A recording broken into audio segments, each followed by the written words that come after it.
I was always an adrenaline junkie ever since I was a kid. The skies was always a passion. I dreamed of soaring through them every day of my life. My name is Jessica Tucker, and this is my story.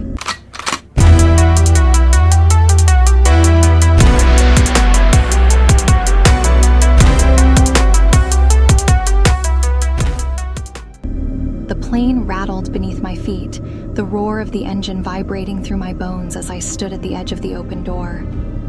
My heart pounded in my chest, a rhythm as familiar as my own breath, yet tinged with an edge of anticipation I could never quite shake. Below, the patchwork of fields and forests stretched endlessly, bathed in the golden light of a setting sun. I took a deep breath, the scent of fuel and the crispness of the high-altitude air filling my lungs. This was my sanctuary, the place where I felt most alive, suspended between earth and sky, in the fleeting moment of freefall. I glanced back at Tim, my instructor and partner for the jump, who gave me a thumbs up. I returned the gesture, though my fingers trembled slightly. Not from fear, at least not the kind most people would understand, but from an acute awareness of how small we were against the vastness of the sky. I could see the storm clouds gathering on the horizon, dark and ominous, but I told myself we had time. The forecast had predicted it wouldn't reach us until after we'd landed. Ready, Jess? Tim's voice crackled through the headset, pulling me back to the present. Always, I replied, my voice steady despite the storm clouds looming ever closer. I stepped out into nothingness. The world vanished in a rush of sound and wind, the plane's droning engine fading as I plummeted through the sky. The sensation was intoxicating, gravity's relentless pull against my body, the wind howling in my ears, and the sheer, unadulterated freedom. There was nothing like it. The ground below hurtled toward me, but it felt distant, almost unreal. Up here, in the thin, chilly air, I was weightless, unbound by the limitations of the earth. For those few seconds, I was alone with the sky.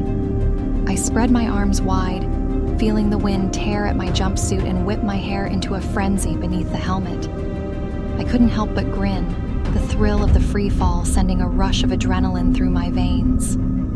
Everything else faded away, the worries, the fears, the mundane concerns of life on the ground. Up here, there was only the moment, the present, and the exhilarating certainty that I was utterly alive. But something was wrong. The wind shifted, an unexpected gust nearly throwing me off balance. I felt it in my gut before my brain fully registered it. The storm had come quicker than anyone had anticipated. The horizon, which had been clear just moments ago, was now a jagged line of dark, roiling clouds. Lightning flickered in the distance, too close for comfort, and the air was thick with the scent of ozone. Panic flared in my chest, cold and sharp, but I shoved it down. I was an experienced skydiver. I knew what I had to do. First, stabilize. I corrected my posture, my body instinctively finding its center as I adjusted to the unpredictable currents. The wind screamed around me, much louder than it should have been at this altitude, and I realized with growing dread that the storm was upon us. I reached for the ripcord, my fingers brushing against it with a sense of urgency. But before I could pull, the sky seemed to explode around me. Thunder cracked like a whip, a sound so violent it shook me to my core, and a bolt of lightning arced across the sky, turning the world stark white for an instant. The shockwaves spinning me out of control. The ground and sky blurred together in a disorienting whirl, and I fought to regain stability. Jess, pull your chute. Tim's voice broke through the chaos, distorted by static, but unmistakably urgent. I yanked the ripcord, the fabric of my parachute snapping open with a jolt that wrenched my entire body. The sudden deceleration felt like hitting a brick wall, the straps digging into my shoulders as the canopy deployed above me. Relief washed over me in a brief, fleeting wave, but it was short-lived. The wind had become a living thing, a monstrous force that tore at the parachute with vicious intent. I struggled to steer, but it was like trying to swim against a tidal wave. The storm was all around me now, a churning vortex of wind, rain, and electricity. I was a speck caught in the heart of the maelstrom, utterly at its mercy. Lightning flashed again, so close I could feel it under my skin. The air was thick and oppressive, the kind that made it hard to breathe, and the rain came in sheets, cold and biting as it pelted my face. The world below was lost to the storm, a swirling mass of darkness and light that offered no clear path to safety. I fought the controls, every muscle straining as I tried to navigate through the turbulence. But the wind was too strong, the storm too wild. The parachute bucked and twisted, threatening to collapse under the strain. My heart pounded in my chest, adrenaline coursing through my veins as I clung to the lines, refusing to let go. I wouldn't let this storm take me. I couldn't. And then, in the midst of the chaos, I saw him. At first I thought it was a trick of the light, a shadow cast by the storm. But as I blinked away the rain and looked again, there was no mistaking it. A figure floated in the air beside me, cloaked in black, his face obscured by the shadow of a hood. He seemed to glide through the storm, as if it were nothing more than a mild breeze, untouched by the fury that raged around us. The Grim Reaper, Death himself. Panic turned to cold, paralyzing fear, my breath catching in my throat. I had heard stories. Everyone had. But I had never believed them. Not really. Not until now. He was there, his presence as undeniable as the storm that raged around us, and I was certain, in the deepest part of my soul, that he had come for me. I tried to steer away, my mind screaming at me to run, to flee, but my body was locked in place. The storm surged again, a fresh gust of wind knocking me off course, and I was spinning, tumbling through the air with no sense of direction. And yet, through it all, I could still see him, hovering effortlessly beside me, as if gravity and wind meant nothing to him. Jess. Tim's voice was a distant echo now, barely audible over the roar of the storm. I wanted to scream, to cry out for help, but my voice was trapped in my throat, swallowed by the fear that gripped me. I was falling faster now, the storm pulling me down with relentless force. And still, the Reaper kept pace, his hollow eyes fixed on me from beneath the shadow of his hood.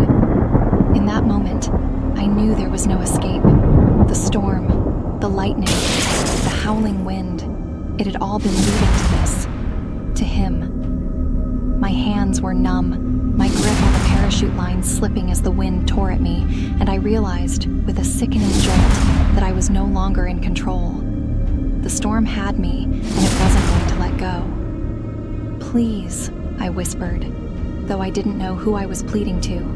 The storm, the Reaper, or some higher power that might still be listening. "Please, not like this." The Reaper said nothing. He didn't need to. His presence was an answer in itself, a silent confirmation that my time was up. The wind shrieked in my ears, the ground rushing up to meet me, and I felt the last of my strength ebbing away, my fingers slipping from the lines. But then, as if sensing the last flicker of life in me, the Reaper raised a hand. The storm seemed to still, the wind dying down to a low moan, and for a moment, everything was quiet. The world faded into a dull, muted gray, and I was suspended in the air, weightless, timeless, with only him for company. Why? I wanted to ask, though I knew it was a futile question. There was no why, no reason that would make sense of it all.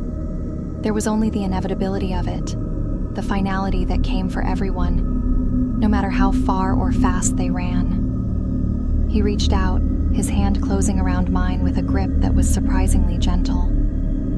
The chill of his touch seeped into my bones, but it was not the icy terror I had expected. Instead, it was a kind of peace, a quiet surrender that washed over me like a wave. And in that final, fleeting moment, as the storm faded into nothingness and the world went dark, I understood. There was no escaping him, no fighting against the inevitable. There was only acceptance, and with it, the understanding that death was not an enemy, but a companion, a guide who walked with us, unseen, until the moment we were ready to take his hand. I closed my eyes, the last of my fear dissolving into the storm, and let go. The world disappeared, and with it, the storm. There was no pain, no regret, only the silence that followed, deep and all-encompassing. And in that silence, I felt the Reaper's presence beside me, leading me forward into the unknown. Then he stopped and stood still and just stared.